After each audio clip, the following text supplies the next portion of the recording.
তাসকিনের বিশ্ব রেকর্ডের দিনে 7 উইকেটে জিতল দুর্বার রাজশাহী।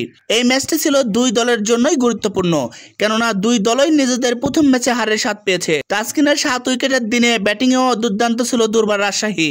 অধিনায়ক বিজয় ও রায়ান বার্লের দায়িত্বশীল ব্যাটিংয়ে 11 বল হাতে রেখে জয়ের বন্দরে পৌঁছে যায় দুর্বার রাজশাহী। এর আগে মিরপুর শেরেবাংলা জাতীয় ক্রিকেট স্টেডিয়ামে টস জিতে ব্যাটিং করার সিদ্ধান্ত নেয় ঢাকা ক্যাপিটালের অধিনায়ক তিশারা পেরেরা।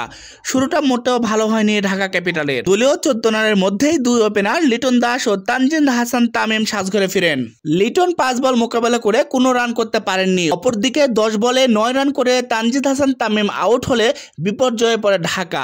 শাহাদত হোসেন দীপু ও এসকেলাজি প্রাথমিক ধাক্কা ভালোভাবে সামাল দেন। দলীয় 93 রানের মাথায় এসকেলাজি 29 বলে 46 রান করে আউট হন। 41 বলে 50 রান করে বিদায় নেন দুর্দান্ত খেলতে থাকা শাহাদত হোসেন দীপু।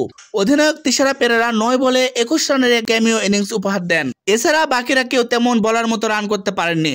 সবাই তাসকিনের শিকার হয়ে সাজঘরে ফিরেন। শেষ পর্যন্ত 20 ওভারে 9 উইকেট হারিয়ে 174 রান করে ঢাকা ক্যাপিটাল। ঢাকার ব্যাটিং অর্ডারের প্রায় সবগুলো উইকেট তাসকিনের দখলে চলে যায়। বিশ্বের তৃতীয় টি-20 বোলার হিসাবে 19 রান খরচায় 7 উইকেট শিকার করেন তাসকিন আহমেদ। 175 রানের টার্গেটে ব্যাট করতে নেমে প্রথম ওভারে ঝড় তুলেন রাজশাহীর ওপেনার মোহাম্মদ হারিস। তবে তার ইনিংসটা বড় করতে পারেননি। 5 বলে 12 রান করে আউট হন। অপর ওপেনার জিসান আলম সুবিধা করতে পারেননি। 8 বল মোকাবেলা করে কোনো রান না করে সাজঘরে ফিরেন তিনি। এরপর ইয়াসির আলী রাব্বি শুরুটা ভালো করলেও ইনিংসটা লম্বা করতে পারেননি। 20 বলে 22 রান করে দলীয় 73 রানের মাথায় আউট হয়েছেন। এরপর আর রাজশাহীকে পিছনে তাকাতে হয়নি। বিজয় ও রায়ান বার্ল তাণ্ডব শুরু করলে 11 বল হাতে রেখে 7 উইকেটের জয় পায় রাজশাহী।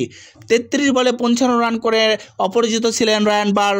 অপরদিকে 46 বলে 73 রান করে ম্যাচ জিতিয়ে অপরাজিত ছিলেন এনামুল হক বিজয়।